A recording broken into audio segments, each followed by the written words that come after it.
El día de hoy inició el periodo de precampañas para los partidos políticos y coaliciones que durante 60 días definirán a los candidatos que los representarán en la contienda del próximo 1 de julio.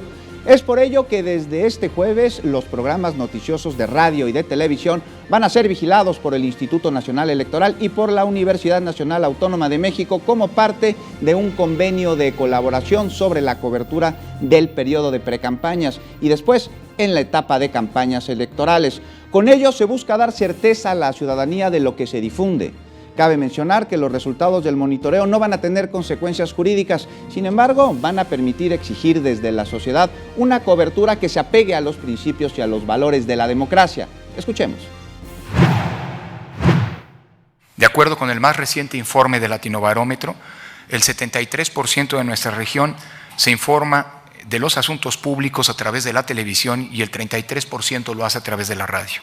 Se trata, para decirlo con toda claridad, de obtener datos precisos sobre la forma en que reporteros, conductores, locutores procesan la información de las campañas y precampañas en los principales noticieros, reportajes y programas de entretenimiento.